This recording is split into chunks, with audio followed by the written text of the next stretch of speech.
A ver, ¿quién no se ha sorprendido alguna vez buscando las llaves por casa murmurando, pero bueno, ¿dónde las he puesto? Ujú. O, no sé, montando un mueble de estos imposibles y dándote instrucciones en voz alta. Vale, el tornillo C va en el agujero 4. Sí, sí, Es algo que hacemos casi todos, pero que a menudo se ve como, no sé, como una excentricidad, una pequeña rareza. totalmente. Es que hay una especie de estigma social, ¿no? Como si hablar a solas fuera una señal de que algo no va del todo bien. Exacto. Pero lo fascinante es que las fuentes que tenemos delante, que se basan en décadas de investigación en neurociencia y psicología, desmontan ese mito por completo. ¿Ah, sí? Sí, sí, en adultos sanos, hablar a solas no es un fallo del sistema. Es todo lo contrario, de hecho. Es una herramienta cognitiva increíblemente sofisticada. O sea, una herramienta. Una herramienta que el cerebro utiliza para organizarse, para regularse y, bueno, para mejorar su rendimiento. O sea que, lejos de ser una simple manía, es una especie de superpoder oculto que todos tenemos. Se podría ver así, sí. Pues ese es precisamente el objetivo de nuestra conversación de hoy. Con la pila de estudios y artículos que hemos revisado, vamos a explorar qué pasa en el cerebro cuando nos hablamos, por qué puede ser un antídoto tan potente contra el estrés y, sobre todo, cómo usarlo de forma consciente para pensar con más claridad. Y también, muy importante, ¿dónde está la línea roja? Efectivamente. El punto en el que deja de ser útil y, bueno, puede convertirse en un problema. Eso es. Muy bien, pues para empezar por el principio, ¿qué es exactamente esto de hablar a solas desde un punto de vista científico? ¿Es simplemente pensar en voz alta o hay algo más? Es una pregunta clave, sí, porque la definición ya nos da la primera pista. Formalmente, se define como la emisión verbal dirigida a uno mismo sin intención de comunicarse con otros. Vale, La parte importante es esa, sin intención de comunicarse con otros. entiendo. O sea, la diferencia fundamental es el destinatario. Y supongo que es crucial distinguirlo de, por ejemplo, oír voces, que es algo completamente distinto. Exacto. Esto no tiene absolutamente nada que ver con alucinaciones auditivas. Es un pensamiento completamente voluntario, generado por una misma, que simplemente decidimos exteriorizar. Vale. La mayoría de nuestros pensamientos se quedan en un plano interno, como un monólogo silencioso, pero a veces, sobre todo ante un reto, lo verbalizamos. Y la razón por la que lo hacemos es lo que la ciencia llama descarga cognitiva. Descarga cognitiva. Suena a concepto importante. ¿Podrías explicárnoslo quizás con una analogía? ¿Cómo funciona esa descarga? Claro, imagina que tu memoria de trabajo, la que usas para resolver un problema en el momento, es como la memoria RAM de un ordenador. Vale, Es muy rápida, pero tiene una capacidad limitada. Si intentas hacer demasiadas cosas a la vez, como recordar instrucciones, manejar piezas, pensar en el siguiente paso, pues se satura. colapsa. El equivalente mental de cuando el ordenador se queda totalmente pillado y empieza a sonar el ventilador a toda pastilla. Justo eso. Pues bien, hablar en voz alta es como conectar un disco duro externo. Ah, Al verbalizar un paso, por ejemplo, ahora cojo el destornillador, sacas esa información de la RAM y la pones fuera.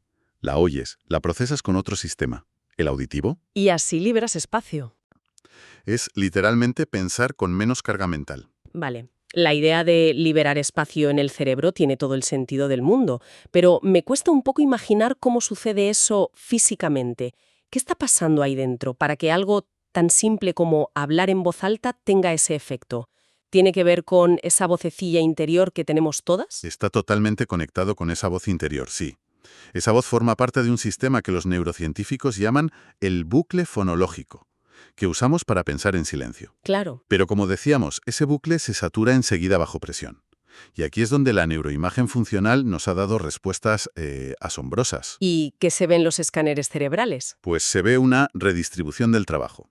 Cuando la corteza prefrontal, que es como la directora ejecutiva de nuestro cerebro, La que manda. la que manda, exacto. Cuando está sobrecargada, hablar en voz alta activa otras áreas, principalmente las cortezas auditivas. El cerebro hace algo brillantísimo. Se convierte en su propio interlocutor. ¿Cómo? Al verbalizar un pensamiento, no solo lo formulas con las áreas del lenguaje, sino que inmediatamente después lo procesas como si fuera un sonido externo, a través de las áreas auditivas. Ah, qué bueno. O sea que no es un proceso redundante. No es hacer lo mismo dos veces. Para nada. Es como abrir una segunda caja en el supermercado cuando hay mucha cola. Usas un canal completamente distinto para procesar la misma información y así aligeras la carga del sistema principal. Es la metáfora perfecta. No es redundancia, es eficiencia. Es una forma de ampliar los recursos del cerebro utilizando una herramienta que ya tenemos incorporada, nuestra propia voz y nuestros oídos. Y aquí es donde uno de los estudios que tenemos delante revela algo que, a mí por lo menos, me dejó fascinada. Porque parece que no solo importa que hablemos, sino cómo nos hablamos. Ajá. Hay una diferencia abismal entre decirse a una misma «estoy muy nerviosa por esta presentación» y decirse «venga, puedes hacer esta presentación». ¿Parece demasiado simple para ser verdad? Pues es una de las estrategias de regulación emocional más potentes y mejor documentadas que existen. Cuando cambiamos del yo a la segunda persona, tú, o incluso a la tercera, usando nuestro propio nombre, activamos un mecanismo potentísimo. ¿Cuál? Se llama distanciamiento cognitivo. ¿Distanciamiento cognitivo? ¿Qué significa eso? ¿Que nos separamos del problema? Exactamente. Te sales del centro del huracán emocional y te colocas en la posición de una observadora externa, casi como si le estuvieras dando un consejo a una amiga. Y supongo que ese cambio de perspectiva tiene un efecto medible en el cerebro. Y casi inmediato. Lo que se observa es una doble jugada. Por un lado, se reduce la actividad en la amígdala. El centro de detección de amenazas, ¿no? Justo, la responsable de disparar la respuesta de miedo y estrés, pues esa zona se calma. Y, simultáneamente, aumenta la actividad en las áreas de control ejecutivo de la corteza prefrontal, Las que nos ayudan a pensar con lógica. las que nos ayudan a planificar y tomar decisiones racionales. En resumen, pasamos de un modo reactivo y emocional a un modo más analítico y controlado. Es curioso porque es como si estuviéramos hackeando nuestro propio cerebro social. Es un buen modo de verlo. Es que sabemos que es mucho más fácil dar un buen consejo a otra persona que aplicárselo a una misma. Así que, al hablarnos en segunda o tercera persona, es como si engañáramos al cerebro para que adopte esa perspectiva más objetiva, más calmada. Es un autoengaño funcional, si quieres llamarlo así. Y los estudios confirman que, a diferencia de otras técnicas como intentar suprimir la emoción a la fuerza, esto no agota nuestros recursos mentales. O sea que es más eficiente. Mucho más. De hecho, mejora la toma de decisiones bajo presión. La conclusión es muy clara. Hablarse a una misma como se le hablaría a una buena amiga calma el sistema nervioso. Todo esto me hace pensar en los vídeos que vemos de atletas de élite, justo antes de una competición. Sí, Se les ve murmurando, gesticulando. Siempre había pensado que era solo una forma de motivarse, pero por lo que dices, es una técnica mucho más específica. es una técnica muy refinada, sí. Y en esos contextos de alto rendimiento, la ciencia ha logrado diferenciar dos tipos de habla autodirigida con funciones muy distintas. Por un lado tenemos el habla instruccional. Que serían esas frases cortas, muy directas, para guiar una acción, ¿no? Como un levantador de pesas que se dice espalda recta, aprieta. Eso es. O una cirujana que murmura pinza, sutura, corte limpio. Precisamente. Esas son órdenes directas al sistema motor. Mejoran la precisión técnica, el enfoque y la correcta ejecución de una secuencia de movimientos. Y luego está el otro tipo, el habla motivacional. Y eso sería más del tipo, venga, aguanta, sigue, un poco más, puedes hacerlo. Exacto. Y este tipo de habla no mejora tanto la técnica, sino que se ha demostrado que aumenta la potencia y la resistencia. Ah, mira. Ayuda a perseverar ante la fatiga o el dolor. Son dos herramientas distintas para dos objetivos distintos. Claro. Un atleta de élite, por ejemplo, combina ambas constantemente. Antes de un saque, un tenista podría usar habla instruccional. Tira la bola alta, flexiona, impacta. Y entre puntos, para no venirse abajo, usaría habla motivacional. Tranquila, punto a punto, sigue luchando. O sea que no es motivación vacía. Son literalmente comandos verbales que el cerebro se da a sí mismo para optimizar la biología del rendimiento. Justo. Y has mencionado antes que el efecto no es solo mental, sino también físico. ¿Qué significa eso en la práctica? Si pones a dos personas en una situación de estrés, ¿cuál es la diferencia física para la que usa el habla autodirigida? Pues la diferencia es medible a nivel hormonal y nervioso. Los estudios muestran que tras un evento estresante, las personas que utilizan estas técnicas de forma efectiva recuperan la calma fisiológica mucho más rápido. ¿Y cómo se mide esa calma fisiológica? Por varios marcadores. Por ejemplo, su nivel de cortisol, que es la principal hormona del estrés, vuelve a la normalidad más deprisa. Interesante. También mejora la variabilidad de la frecuencia cardíaca, que es un indicador de que el sistema nervioso está flexible y adaptándose bien. En esencia, su sistema nervioso parasimpático, el que se encarga del descanso y la digestión, El freno del cuerpo. toma el control antes. Es decir, que su cuerpo sale antes del modo amenaza. El interruptor de la alarma de lucha o huida se apaga más rápido. Exacto. Es como si la voz le dijera a todo el cuerpo, tranquila, aquí hay alguien al mando, tenemos un plan, no hay que entrar en pánico. ¡Qué bueno! Y aquí interviene una parte del cerebro que quizá no esperaríamos. El cerebelo. El cerebelo. Pero yo siempre he pensado que se encargaba del equilibrio o de la coordinación de movimientos. Lo hace, pero también tiene una función sutil y crucial en todo esto.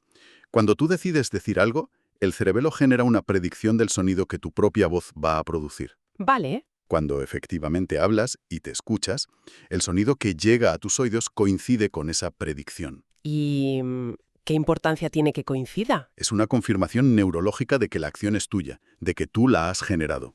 Esto refuerza una sensación fundamental que los psicólogos llaman sensación de agencia. ¿De control? Ah, claro. Y una mayor sensación de control es, por definición, incompatible con el pánico. El pánico es la pérdida total de control. ¡Qué pasada! O sea que cuando esa cirujana murmura paso a paso, no es solo un recordatorio. No, es mucho más. Su cerebelo está registrando. Yo he dicho esto, yo estoy ejecutando esto, yo estoy al mando de esta situación. Y esa confirmación en un momento de máxima tensión debe de ser un ancla potentísima. Es un ancla que te mantiene en la acción presente y te aleja de la parálisis que puede inducir la ansiedad. Refuerza el control en el mismo instante en que más lo necesitas. Todo lo que hemos comentado hace que esto suene como un superpoder cognitivo que tenemos al alcance, lo cual me lleva a la pregunta inevitable. ¿Se puede llevar demasiado lejos? ¿Hay un lado oscuro? ¿Cuándo hablar a solas deja de ser una herramienta útil y se convierte de hecho en un problema? Totalmente. Y la línea divisoria es muy clara.